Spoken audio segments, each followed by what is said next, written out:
तो दोस्तों स्वागत है आपका हमारी नई वीडियो में। हम आपको भूत प्रेत और पैरानॉर्मल से जुड़ी कुछ ऐसी सच्ची स्टोरी सुनाते हैं जो कि लोगों के साथ घटी होती है। तो आज हम आपको एक ऐसी स्टोरी सुनाने वाले हैं पश्चिम बंगाल के एक ऐसे गांव की जिसमें कि लोग अचानक से ही गायब होने लगे। तो दोस्तों स्टोरी शुरू करने से पहले अगर किसी ने हमारे चैनल को सब्सक्राइब नहीं किया तो हमारे चैनल को सब्सक्राइब जरूर कर दीजिए और एक लाइक कीजिए, एक छोटा सा कमेंट जरूर छोड़ कर जाएं जिससे हमको भी मोटिवेशन मिल सके आपके लिए नई नई स्टोरी नरेट करने का। तो शुरू करते हैं। तो बात शुरू होती है, स्टोरी शुरू होती है सन 1972 से, जब पश्चिम बंगाल में जो है उस टाइम पाकिस्तान से लड़ाई खत्म हुई थी और जो बांग्लादेश है वो अलग कर बना दिया गया था। तो बांग्लादेश से सटके ही पश्चिम बंगाल है और वो गांव उसी बॉर्डर पर पड़ता है। तो वहीं की ये स्टोरी है।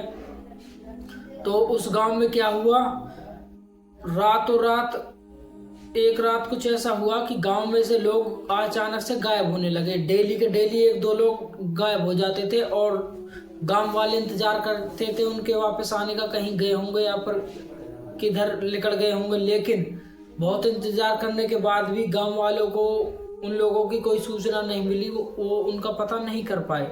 और उन्होंने जो है पुलिस स्टेशन में कंप्लेंट भी लिखवाई और बहुत ढूंढा भी, आसपास के गांवों में ढूंढा और उनके जो है पर्चे छपवा के वो भी लगवाए, लेकिन उनका कोई भी पता नहीं चलता। और अब गांव वाले इतने ज़्यादा डर चुके थे कि वो अपने अपने घरों में रात को ताला लगाकर लौटने लगे। भीतर से ताला लगा देते थे और लौट जाते थे। और मोस्टली शाम को 5-6 बजते ही पूरा गांव सुनसान हो जाया करता था। सारे के सारे जो अपने घरों में खाना खाने के बाद लेट जाया करते थे अपना टाइम से ही। उसके बाद जो है अब क्या होता है कि गांव में जैसे ही ये सब लौट जाते हैं खाना वाना खाने के बाद अपने घरों में, तो गांव में किसी के पूरे गांव में जैसे कि कोई यहाँ पर चल रहा हो और किसी के पैरों के चलने की आवाज़ भी आती रहती है और किसी के जो है घुर्राने, किसी जैसे कोई आदमी घुर्रा रहा हो ऐसी भी आवाज़ उसकी आनी चालू हो जाती है। तो गांव वाले बहुत ज़्यादा उस टाइम डर चुके थे। ये माहौल कुछ बहुत ही ज़्यादा हैरान कर देने वाला बन चुका था। और गांव वाले जो उनकी खिड़कियां थी उन खिड़कियों में से भी बाहर देखना जो है सही नहीं समझते थे, क्योंकि गांव वाले समझते थे कि हमारी कोई कुल देवी वगैरह वो नाराज हो गई या फिर कोई राक्षस जो है वो गांव में आ गया है। तो गांव वाले इसके चलते बहुत ही ज़्यादा परेशान थे। अब उनको कोई भी अपना हल दिख नहीं रहा था। भीतर से ताला लगाने के सोने के बाद भी गांव से कोई ना कोई डेली के डेली गायब होते जा रहा था। तो क्या हुआ, गांव के 2-3 गांव और आपस में आए जिनको इन्होंने इकट्ठा किया और एक पंचायत की बहुत बड़ी, और पंचायत में जो है इन्होंने इस चीज़ से बचने का हल निकालने का सोचा। तो इन्होंने सोचा कि रात को अगर कोई भी आएगा तो हम गांव वालों को क्या करना है, मसाले जलाकर रखनी है और जैसे ही हमारी गांव में वो एंटर करेगा तो आसपास के जितने गांव वाले वो भी वहीं पर रहेंगे और सारे के सारे मिलकर जो है मसाल से उस पर अटैक करेंगे, वो जो कोई भी है। तो अब इंतजार था तो बस खाली रात होने का। उसके बाद काफ़ी इंतजार के बाद रात हो जाती है और कम से कम रात के 10-12 बज जाते हैं। और उस टाइम तक गांव में जो है सब छुपे बैठे थे और गांव में कोई भी एंटर नहीं किया हुआ था जिसका वो इंतजार कर रहे थे। लेकिन थोड़ी देर बाद ही जो है गांव वाले जैसे ही फुसफुसा रहे थे तो उनको एकदम से ठक ठक जैसे कोई चल के आ रहा है उसके चलने की आवाज़ आई और सारे के सारे गांव वाले जो है अपनी मसाल जलाने के लिए रेडी हो गए। उनके सब के हाथों में माचिस थी और जैसे ही उन्होंने देखा कि एक बहुत बड़ी सी परछाई जो है वो अंदर की तरफ आ रही है, गांव में अंदर की तरफ दाखिल हो रही है, तो उन्होंने देखा कि एक इंसान रूपी आदमी है और उसने ब्लैक सा कोट पहना हुआ है और उसके दांत बहुत लंबे लंबे हैं और वो गांव की तरफ आ रहा है। और गांव वाले समझ गए कि जो भी कुछ है यही है। तो गांव वालों ने अपनी अपनी मसाले जलाई और एकदम से जो है उसकी तरफ भाग दिए। और जैसे ही उसकी तरफ भागे गांव वाले तो उसने घूमकर देखा कि गांव वाले उसकी तरफ आ रहे हैं। तो वहीं एक छोटा सा बच्चा खड़ा हुआ था तो उसने उसको पकड़ा और वहां से जो है भाग गया जंगल की तरफ। और गांव वाले भी उसकी तरफ भाग रहे थे, लेकिन उसकी स्पीड इतनी थी कि गांव वाले उसका पीछा पीछा करते हुए काफ़ी दूर तक गए, लेकिन फिर उनको दिखना बंद हो गया और गांव वाले पूरा का पूरा जंगल छान रहे थे, लेकिन उनको वो वापस नहीं मिला। और जिस बच्चे को ले गया था उसकी माँ का रो रो कर बुरा हाल था, वो भी बहुत ज़्यादा डर चुकी थी। और गांव वाले भी अपनी जो है कसर नहीं छोड़ रहे थे, पूरे में ढूंढ रहे थे, लेकिन बहुत देर ढूंढने के बाद भी वहाँ पर उनको कुछ नहीं मिला। अब सुबह हुई और गांव वाले सारे के सारे दोबारा एक जगह बैठे और सोचने लगे कि वो क्या था। और अब तो ऐसे करते करते ये तो हमारा पूरा गांव को खाली कर देगा, और भीड़ में जो है इसने अटैक करना चालू कर दिया, ये किसी से नहीं डरता। तो गांव वाले बहुत ही ज़्यादा चिंतित थे इस बात के बारे में। तो गांव वालों ने एक और प्लान बनाया। इन्होंने प्लान बनाया कि हम क्या करते हैं, लोहे के तारों से एक जाल बनाते हैं, और वो जाल हम जो है गांव के जो बीच में एक पेड़ था बरगद का, उस बरगद के पेड़ पे लगा देंगे। जैसे ही वो यहाँ से गुजरेगा हम उसके ऊपर जो है जाल डाल देंगे, जिससे कि वो यहाँ से भाग नहीं सकता और पकड़ा जाएगा। तो होता क्या है, रात होने पर फिर वापस वही होता है, वो जाल बनाकर अपना और वहाँ पर लगा देते हैं बरगद के पेड़ पर। अब जैसे ही वो वहाँ पर जाल लगाते हैं और उसका इंतजार करने लगते हैं, कुछ लोग पेड़ पर चढ़ जाते हैं और कुछ गांव वाले दुबक जाते हैं। तो वो तो बहुत शातिर था जो भी कोई था, वो देखने लगा कि गांव वालों ने आज ज़रूर कोई ना कोई प्लान बनाया होगा। तो वो क्या करता है कि अब के वो ज़मीनी रास्ते से नहीं आता है, वो ऊपर उड़ के आता है, जैसे कि उसके पंख हो उस प्रकार से उड़ के गांव में आता है और गांव की एक छत पर जाकर खड़ा हो जाता है। और गांव वाले चुपके से उसको देख रहे हैं, यार ये तो अब के नीचे नहीं आया और अब इसको पकड़ेंगे कैसे। और वो देखने लगा चारों तरफ कि कोई ना कोई मिल जाए ले जाने के लिए। तो उसने देखा कि हाँ वहाँ पर पेड़ पर जो है कुछ आदमी बैठे हुए हैं। तो वो एकदम से पेड़ की तरफ उड़ा और उनमें से एक आदमी को जो जाल डालने वाले थे उसके ऊपर, उसको लेकर वहाँ से गायब हो गया, उड़ गया।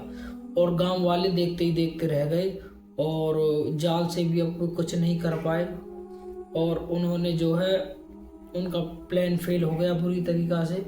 और गांव वाले बहुत ही ज़्यादा परेशान थे कि शायद इसको जो है पकड़ने का कोई इलाज नहीं है, और अब हम क्या करें, हम तो मारे जाएंगे और एक एक करके हमारा गांव भी खाली हो जाएगा। तो गांव वालों को कोई रास्ता नहीं मिल रहा था उससे बचने के लिए।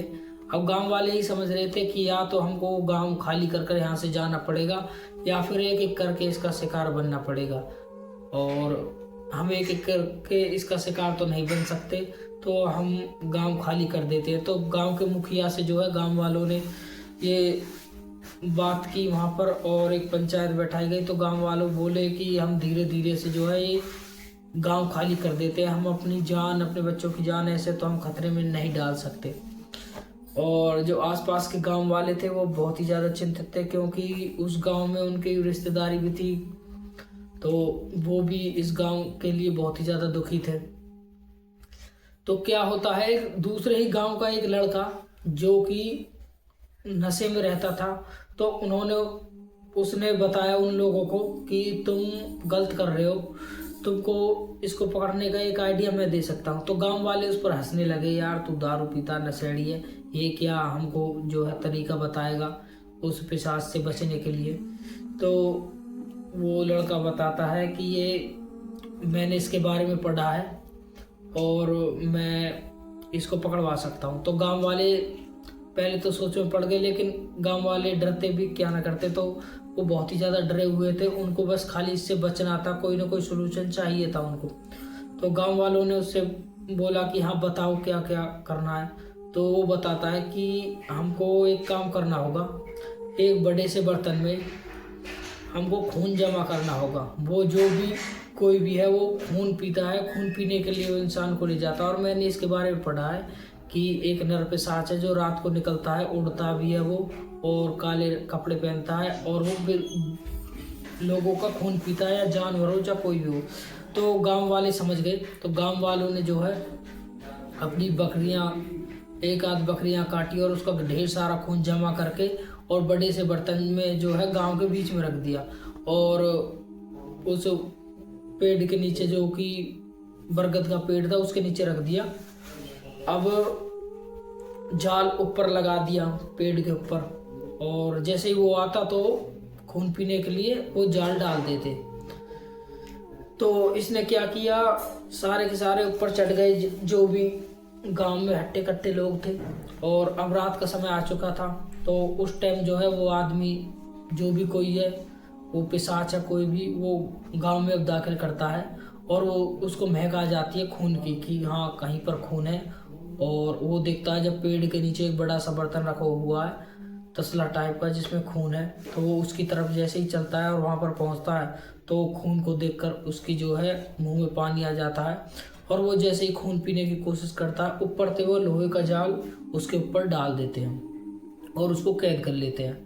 और गांव वाले उसको कैद कर बहुत ही खुश थे।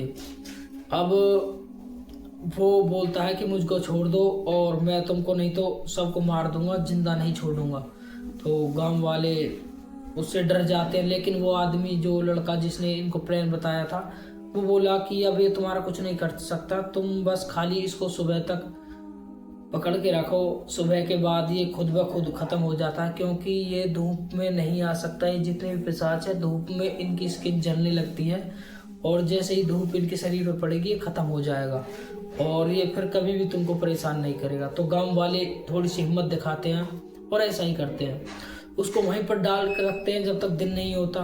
कोई भी गांव वाला सोता नहीं, सारे के सारे वहीं बैठे रहते हैं। वो खूब रोता है, चिल्लाता है, लेकिन गांव वाले नहीं छोड़ते, उनको डराने धमकाने की भी कोशिश करता है। और जैसे ही सूरज की सुबह की किरण उसके ऊपर पड़ती है वो तो जलने लगता है, कर्राने लगता है, रोने लगता है, चिल्लाने लगता है। लेकिन गांव वाले बहुत ही ज़्यादा खुश थे कि अब हमारी बला टलने वाली है और इसने जितने ही लोगों को मारा था उनका जो है बदला हमने ले लिया, अब उनकी आत्मा को शांति मिल जाएगी। तो ऐसे करते करते ये जो है ये पूरा का पूरा वहाँ पर ख़त्म हो गया और इसका जो भी शरीर का पार्ट बचा था उसको ये गड्ढा खोद कर वहाँ पर डाल देते हैं। और उसके बाद जो है गांव बिल्कुल सही है और इस गांव पर उसके बाद कोई भी ऐसी आपदा नहीं आई। तो बताते हैं ये स्टोरी सही है, मैंने भी ये पढ़ी थी और बहुत से लोग बताते हैं मन ग्रंथ है। तो आपको जैसे लगे आप कमेंट में लिख देना। अगर आपने हमारी वीडियो को सब्सक्राइब नहीं किया, हमारे चैनल को सब्सक्राइब नहीं किया, तो हमारे चैनल को सब्सक्राइब जरूर कर दें। मिलते हैं हम आपको अगली वीडियो में।